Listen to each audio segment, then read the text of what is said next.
Chers élèves, bonjour. Ravi de vous retrouver encore une autre fois, sauf que cette fois-ci, on va essayer de voir un cas de synthèse permettant de préparer notre examen du baccalauréat, évidemment. Bien, alors notre cas de synthèse, celui qu'on va voir ensemble, comportera 3 dossiers indépendants. Le premier dossier traitera les travaux de fin d'exercice et les opérations financières à long terme, savoir les mathématiques financières. Le deuxième dossier traitera les opérations d'analyse de bilan de CPC. Et le troisième, il traitera la comptabilité analytique d'exploitation. Bien. Alors on va commencer par le dossier numéro 1.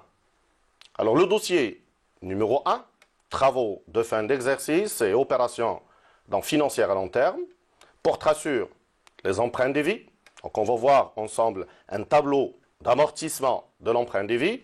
On va voir les amortissements, donc les différents calculs et les enregistrements nécessaires. On va voir aussi les provisions pour dépréciation et les provisions pour risques et charges. On va voir le traitement des stocks, leur régularisation, leur provision, puis la régularisation des charges et des produits. Donc voilà l'énoncé de notre dossier numéro 1. Alors l'intitulé, comme je l'ai déjà dit, c'est les travaux de fin d'exercice et opérations financières à long terme. Alors on va prendre le cas de l'entreprise Alimar, spécialisée dans la commercialisation en gros de denrées alimentaires. En tant que stagiaire, on fait appel pour la réalisation d'un certain nombre de travaux de fin d'exercice. Voilà les éléments de notre dossier. Le document numéro 1 porte sur un extrait de la balance avant inventaire au 31/12/2009. Donc il y a une série d'éléments de compte. Nous avons, à titre d'exemple, des comptes d'immobilisation, des comptes d'amortissement. Nous avons un compte de provision pour dépréciation de marchandises et un compte de variation de stock de marchandises. On reviendra par la suite sur le document balance avant inventaire. Alors, les informations concernant nos immobilisations sont les suivantes. Donc, le document numéro 1 porte sur les immobilisations amortissables et opérations de financement. Alors, nous avons le cas d'une construction et son financement. Dans le cadre d'un vaste programme de croissance, le 1er avril 2009, l'entreprise s'est dotée d'un entrepôt de stockage dont l'acquisition est financée en totalité par un emprunt bancaire auprès de Dar Self. L'emprunt individu présente les caractéristiques suivantes. Nous avons un remboursement étalé sur des annuités constantes, je dis bien des annuités constantes. Nous avons un taux d'intérêt de 8%. Et puis, comme vous le voyez devant vous, chers élèves, un extrait du tableau d'amortissement de l'emprunt individu, où nous avons quelques informations. Évidemment, on reviendra sur ce tableau par la suite. Et une deuxième information concernant la construction acquise dans le cadre de ce programme de financement, elle doit être amortie au taux de 5%. Nous avons aussi des éléments concernant les frais d'augmentation de capital. Ils ont été engagés au début du mois d'avril 2009. Ils doivent être amortis au taux de 20%. Puis encore, nous avons des informations relatives au matériel de transport. Le matériel de transport de cette entreprise se compose de 3 véhicules. Le véhicule 1, dont les informations apparaissent devant vous. On reviendra sur ces informations par la suite. Le véhicule 2, la même chose. Il a été acquis en octobre 2007. Puis nous avons d'autres informations. Et le véhicule 3, donc le troisième véhicule, acquis en avril 2009. Le quatrième élément, c'est le mobilier de bureau. Le mobilier de bureau de cette entreprise a été acheté début octobre 2007 et il doit être amorti selon le système constant. Nous avons donc, comme vous le voyez chers élèves, devant vous le travail à faire concernant le premier dossier, ou du moins une partie du travail à faire de ce premier dossier.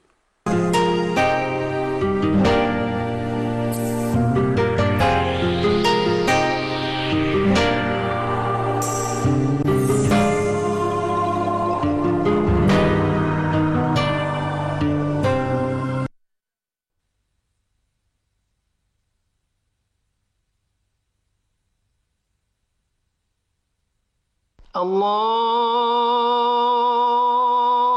أكبر الله أكبر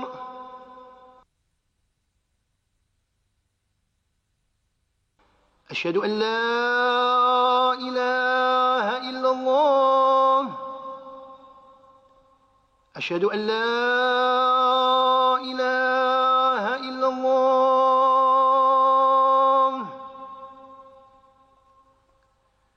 أشهد أن محمد رسول الله أشهد أن محمد رسول الله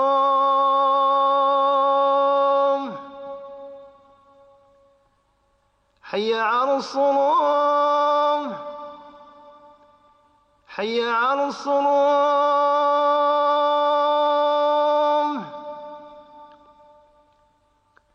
حي على الفلاح حي على الفلاح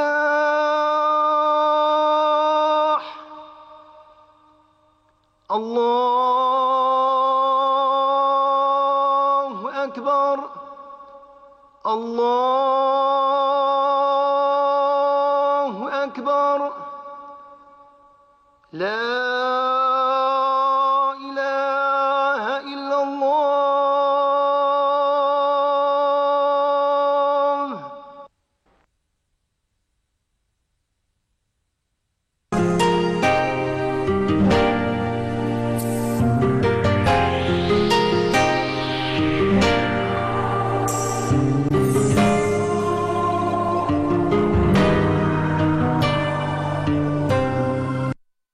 Donc la première question, c'est calculer le montant de l'emprunt indivis.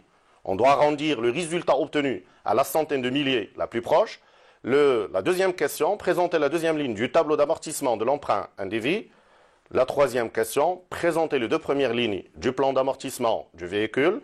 Quatrième, déterminer le taux d'amortissement constant du mobilier de bureau. La cinquième question, et se compose de deux sous-questions. La première est la suivante. Calculer les dotations d'amortissement de l'exercice 2009. Puis nous avons le petit B, passer les écritures correspondantes dans le journal de l'entreprise. Puis la sixième question concernant la cession du véhicule 1. La septième question, c'est compléter les extraits des tableaux des immobilisations et des amortissements.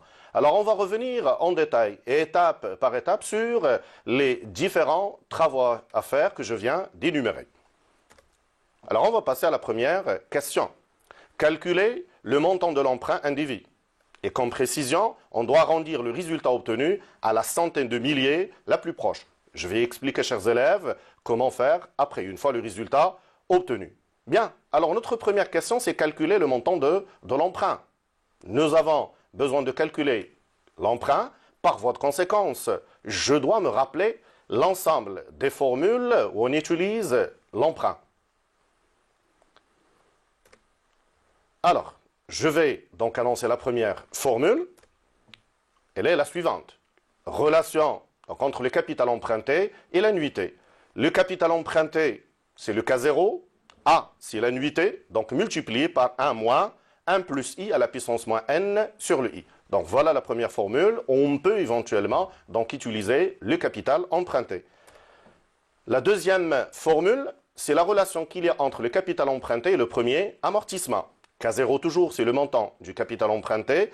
A1, c'est le premier amortissement. Et puis nous avons la formule de calcul multipliée donc par 1 plus I à la puissance N moins 1 sur le I. Bien.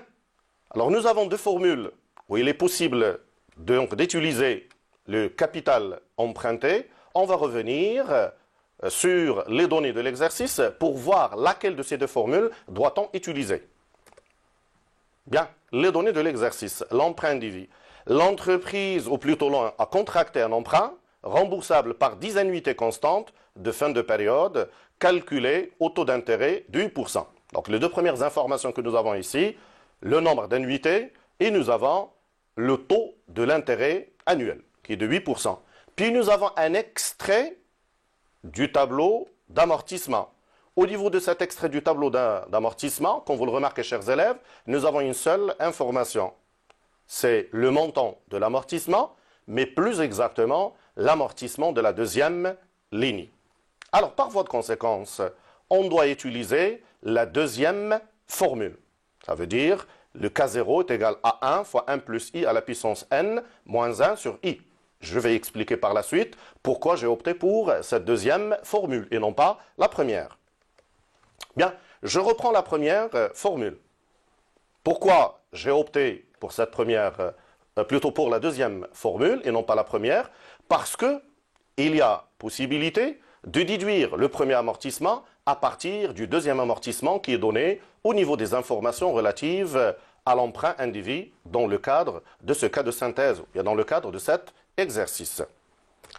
La relation qu'il y a entre les amortissements est qu'un amortissement d'un ordre P quelconque peut être calculé à partir d'un amortissement d'un ordre Q. L'amortissement donc AP égale à Q, c'est une formule que vous avez déjà vue dans le cadre de vos cours, multiplié par 1 plus I à la puissance P moins Q. Donc dans notre cas, on va passer à l'application. Le deuxième amortissement égale le premier, donc A2 égale à 1, multiplié par 1 plus I à la puissance 2 moins 1. Le rang du deuxième moins le rang du premier. On obtient alors A1 égale. Donc A2, sachant que A1, le premier amortissement, c'est l'élément inconnu dont nous avons besoin, donc A2 divisé par 1 plus I à la puissance 1. Alors maintenant, on va passer à l'application numérique. Alors, quels sont les éléments que nous avons au niveau de notre exercice? Nous avons le taux d'intérêt annuel, donc de 8%. Nous avons le deuxième amortissement qui s'élève à 89 462,22. Donc, on obtient ce qui suit. Notre premier amortissement égale 89 462,22 divisé par 1,08 à la puissance 1. Notre premier amortissement, comme vous le voyez, chers élèves, est de 82 835,38. Alors maintenant, je vais répondre à ma question. C'est le calcul du montant de l'emprunt. Maintenant que nous avons calculé le premier amortissement, on va appliquer donc facilement pour obtenir le montant de l'emprunt. Donc K0 égale le premier amortissement, ça veut dire 82 835,38 multiplié par 1,08. Donc 0,8 c'est le taux de l'amortissement, c'est le taux de l'intérêt à la puissance 10, le nombre d'annuités, moins 1 divisé par 0,08.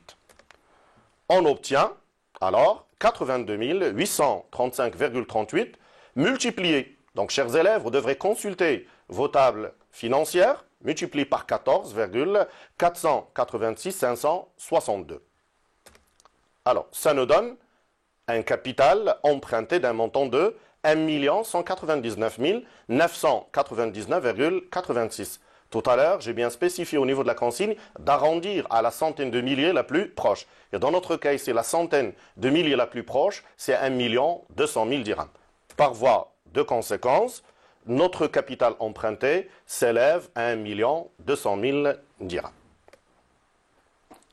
Alors, nous avons acheté notre construction grâce à l'emprunt. Par voie de conséquence, le prix d'acquisition de la construction s'élève à 1 200 000 dirhams. Cette information, je vous rappelle, on va l'utiliser plus tard dans le calcul de dotation aux amortissements. C'est la valeur d'origine de la construction acquise par l'entreprise.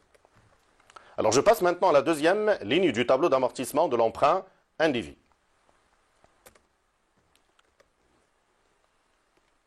Nous avons l'extrait qui est fourni au niveau de l'énoncé. Il y a une seule information, comme je l'avais déjà dit, 89 462,22. C'est le montant du deuxième amortissement. Alors maintenant, on va effectuer les différents calculs nécessaires. Alors, comme vous le voyez, nous avons à compléter la colonne capital début d'exercice, ou bien de période. Nous avons à calculer les intérêts, nous avons à calculer l'annuité, et puis à déterminer ou bien à calculer le capital dû en fin d'exercice. Alors pour ce faire, on doit se rappeler un certain nombre de formules concernant l'emprunt individu et les relations qu'il y a entre les différents éléments composant l'emprunt individu. Alors le capital de début de période. Généralement, le capital de début d'une période n'est que le capital de fin de la période précédente. Alors pour la période précédente, c'est la période numéro 1, ça veut dire la première ligne du tableau d'amortissement. Le capital de fin s'obtient en faisant la différence entre le capital initial emprunté, ça veut dire 1 200 000, et le premier amortissement. On obtient alors ce qui suit. 1 200 000 moins 82 835,38. Ça nous fait 1 117 164,62. C'est le capital fin de la première période qui correspond au capital début de la deuxième période. 1 117 164,62. L'intérêt, en règle générale, il s'obtient en multipliant le capital début par le taux d'intérêt. Dans notre cas, le taux d'intérêt, c'est 8%. Donc, le capital de début, c'est 1 117 164,62 multiplié par 8%. Ça nous donne le montant suivant, 89 373,17. C'est le montant de l'intérêt de la deuxième période. L'amortissement, il est déjà calculé. Il nous reste donc à calculer l'annuité. L'annuité se compose de deux choses, comme vous le savez, chers élèves. Il se compose de l'intérêt et de l'amortissement de la même période. Donc, on aura, pour notre annuité, l'intérêt 89 373,17 plus l'amortissement 89 462,22. Donc, nous avons une annuité de 178 835,39. Le capital de fin de période. Comme je l'ai déjà dit, le capital de fin de période s'obtient en faisant la différence entre le capital de début de période moins l'amortissement de la même période. Alors, nous avons un capital de début, période, 1 117 164,62 et nous avons l'amortissement de la même période, 89 462,22. La différence entre le capital début et l'amortissement de la même période me donne 1 27 702,40. Cette somme-là correspond au capital fin de période numéro 2. Alors comme ça, nous avons répondu à la deuxième question et complété le tableau, ou plutôt la deuxième ligne du tableau d'amortissement de l'emprunt indiffé. Alors, nous avons maintenant la troisième question. On va passer donc au traitement des amortissements. Présenter les deux premières lignes du plan d'amortissement du véhicule 2. Alors, je vais revenir un tout petit peu en arrière. Ça veut dire aux informations relatives au véhicule ou bien au matériel de transport. Ce qui nous concerne dans notre cas ici, c'est le véhicule numéro 2. Acquis en octobre donc 2007 pour une valeur de 250 000 dirhams. Le taux d'amortissement constant, c'est 20%, mais il doit être amorti selon le système dégressif. Le coefficient dans ce cas-là, c'est 2. Voilà notre plan, ou bien un extrait du plan d'amortissement. J'ai demandé les deux premières lignes. Donc, on va établir la première, c'est-à-dire l'année 2007, et la deuxième ligne, c'est l'année 2008. La valeur de début de l'exercice est 250 000 dirhams. Comme on vient de le voir au niveau des informations relatives au véhicule 2, le véhicule a été acheté en octobre, ce qui fait que pour la première année 2007, on va amortir uniquement 3 mois. Alors pour le plan d'amortissement dégressif, nous avons besoin de calculer le taux dégressif. Notre taux dégressif, c'est d'abord le taux constant, 20 multiplié par le coefficient. Ça me donne 40%. Voilà, nous avons au niveau de notre plan d'amortissement le taux dégressif, 40%. Mais dans le cadre du plan d'amortissement dégressif, il y a une comparaison à faire entre le taux dégressif, que vous voyez dans notre cas c'est 40%, et le taux constant. Alors, comment obtient-on le taux constant? Donc, d'une manière générale, c'est 100 divisé par la durée de vie, donc de l'immobilisation pour la première année. Alors, dans notre cas, c'est 100 divisé par 5. Ou bien, je peux convertir la période en nombre de mois. Donc, j'aurai 1200 divisé par 60. Ça me fait un taux de Alors, ce taux de 20%, c'est le taux constant de la première année. Je le compare avec le taux dégressif. Et j'opte pour le taux le plus élevé. Le taux le plus élevé, dans notre cas ici, c'est 40%. Puis je commence à effectuer les calculs de dotation. L'annuité, c'est la dotation, c'est la même chose. Donc, ça me fait pour la première année 250 000 multiplié par 40% fois 3 sur 12. Ça me donne 25 000. Les annuités, donc cumulées, ou bien les amortissements cumulés de la première année, c'est 25 000. C'est la même chose que le montant de l'annuité. La VNA, en formule générale, c'est la valeur d'origine, moins le cumul d'amortissement. Dans notre cas, c'est 250 000 moins 25 000. Ça nous donne 225 000 dirhams. La VNA de fin de période doit être repris comme VNA de début de période de l'exercice suivant. Donc 225 000 dirhams. Bien, je vais maintenant calculer le taux d'amortissement de l'exercice 2008. Plus exactement, le taux constant. Alors, lors de la première année, j'ai amorti 3 mois. Moi, j'ai au total 60. Ce qui fait, pour le calcul du taux d'amortissement constant de l'exercice 2008, je vais diviser 1200 par 57. 57, c'est 60 moins 3. Ça me fait 21,05.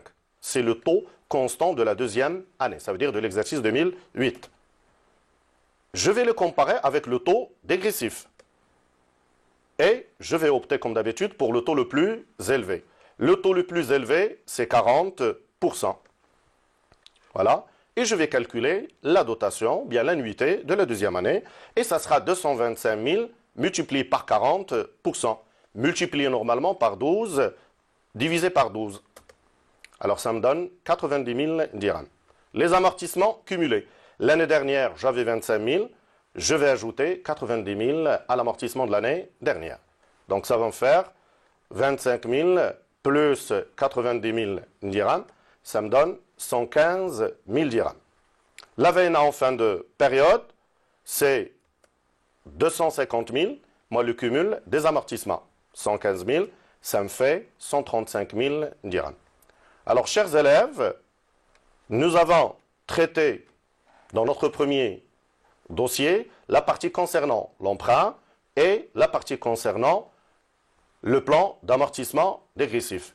Je vous donne rendez-vous pour la semaine prochaine pour la suite de notre cas de synthèse. Et merci.